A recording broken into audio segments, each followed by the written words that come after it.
Assalamualaikum warahmatullahi wabarakatuh. Jumpa lagi di podcast horor bersama gua Siva. Semoga yang menonton video ini selalu diberi kesehatan dan kelancaran apapun urusannya. Amin amin ya robbal alamin.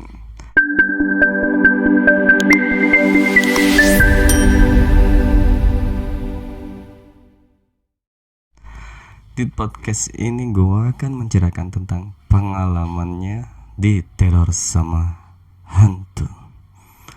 Mungkin kan pernah mengalaminya juga.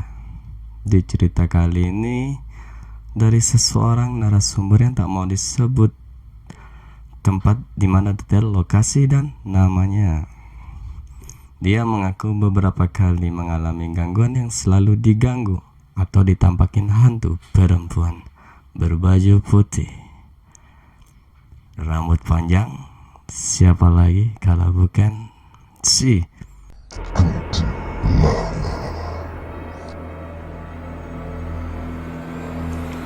Oke guys, jangan lama-lama.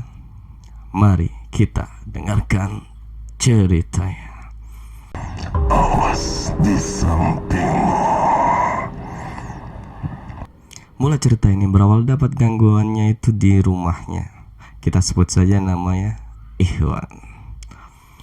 Ikhwan ini bermulanya duduk di ruang tamu sambil nonton TV sendirian. Waktu itu menunjukkan jam 6 malam selesai selepas maghrib.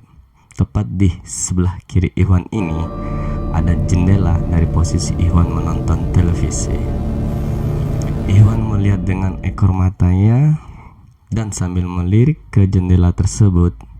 Dari luar jendela itu ada sesosok putih berambut panjang yang wajahnya sangat pucat menyeramkan, sambil melambaikan tangan yang gerakannya menyuruh Ikhwan menghampiri sosok tersebut.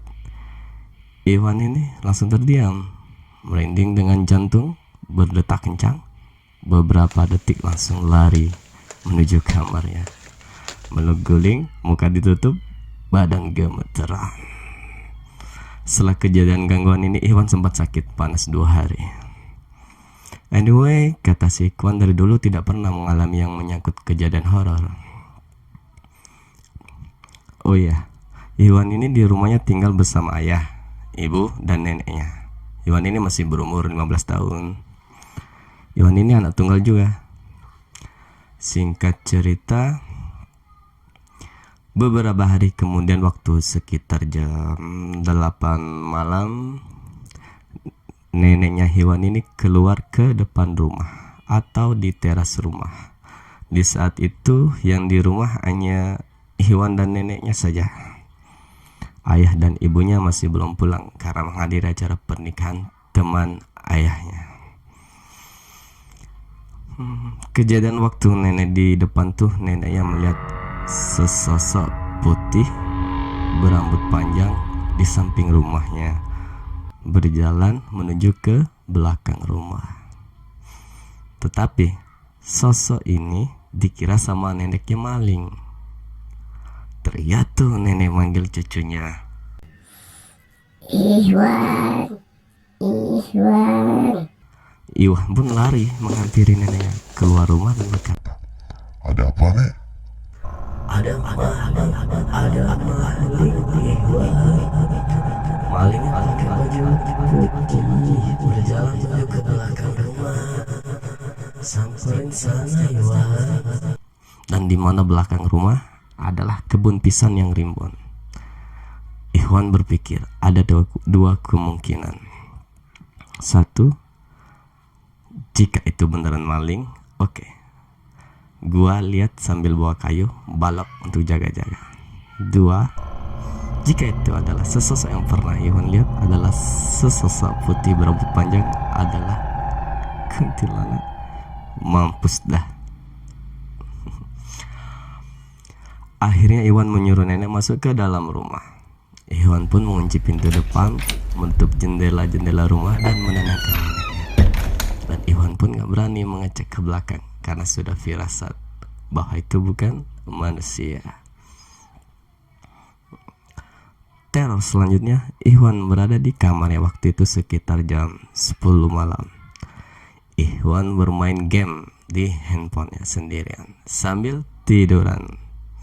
Tiba-tiba lampu kamar tuh mati nyala. Dengan refleksnya Ikhwan ini melihat ke atas, melihat lampu kamar yang berkedap-kedip. Seketika itu di bawah lampu ada sesosok samar-samar muncul seperti perempuan baju putih, lusuh kotor dengan tanah, berambut panjang menutupi mukanya, dengan melayang posisi pas di bawah lampu. Ikhwan pun langsung berteriak, "Ayah, ibu!" Tidak lama juga sosok itu hilang, lampu kembali normal. Ibunya menghampiri Ikhwan di kamarnya. Ikhwan pun langsung memeluk ibunya dengan erat saking takut. Cerita ini kejadian di saat Ikhwan mandi. Kejadian itu sore sekitar jam 4-an. Di kamar mandi itu ada ventilasi 2 lubang. Posisi kamar mandi ini di belakang. Jadi ventilasi lubang tersebut bisa melihat luar bagian belakang rumah yang ada di kebun pisang itu. Di saat Ikhwan mulai mandi, Ikhwan itu ngerasa seperti ada yang mengawasi dari lubang ventilasi, tapi Ikhwan tak berani melihat ventilasi itu. Ventilasi itu posisinya di sebelah kanan dari bak mandi, sekitar 2 meteran dari dinding letak ventilasi tersebut. Ikhwan cepat-cepat mandi. Tak lama kemudian ada suara perempuan tertawa pendek.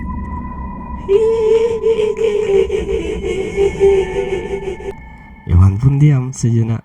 Terdengar. Tak pikir lama, lanjut lagi mandinya dengan cepat-cepat menyelesaikan mandi. Dan di saat Ikhwan selesai mau membuka pintu kamar mandi itu, Ikhwan terasa ada seperti yang berdiri tepat di belakangnya. Ikhwan ini tangannya sudah memegang gagang pintu sambil mata melirik ke belakang. Ya, benar.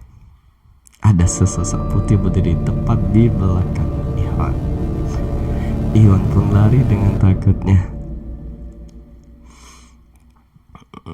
Dan ini cerita terakhir yang menurut gua makin merinding sih. Ikhwan ini lagi tidur-tiduran, posisi miring sambil menonton TV di sofa ruang tamu. Ini siang sekitar jam 2-an.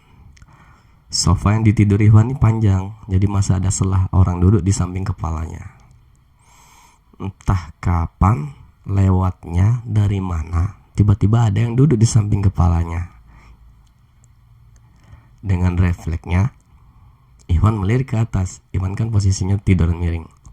Ternyata neneknya yang duduk. Lanjut lagi tiduran sambil nonton TV. Lalu tangannya si nenek mengelus-elus kepala si Ikhwan. Perasaan Ikhwan ini santai sambil menangkati televisi. Tiba-tiba ada neneknya Ikhwan lagi lewat melintasi pandangan Ikhwan yang lagi nonton TV. Kagetlah Ikhwan. Sejenak Ikhwan terdiam, merasakan tangan mengelus-elus kepalanya berubah terasa kasar dan seperti ada kuku yang panjang. Teriaklah Ikhwan. Dengan kagetnya loncat berdiri sambil melirik. Ternyata sosok kudela itu yang lagi duduk di sofa. Larilah Ikhwan keluar rumah dan tak berani pulang. Kejadian-kejadian ini sepertinya sudah tak wajar menurut ayahnya. Karena anaknya sudah sering kali diteror dengan sesosok yang sama, yaitu kuntilanak. Ayahnya mencoba mencari tahu apa penyebabnya dan ayahnya menelpon temannya untuk bertanya. Sebut saja Pak Salim. Pak Salim ini katakanlah orang yang bisa tentang gaib. Singkat cerita, Pak Salim berkomunikasi dengan sesosok itu dengan entah bagaimana caranya. Ternyata kata Pak Salim, ada sesuatu kejadian waktu itu Ikhwan pernah main di belakang rumah. Ihwan pernah menghancurkan satu pohon pisang. Ditinju-tinjulah pohon itu, ditendang-tendanglah sampai pohon itu tumbang. Lah, itu pohon adalah rumahnya si sosok kuntilanak itu.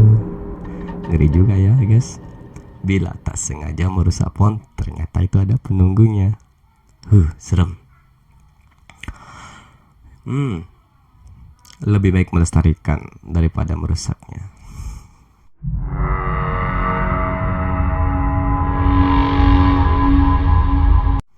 Oke.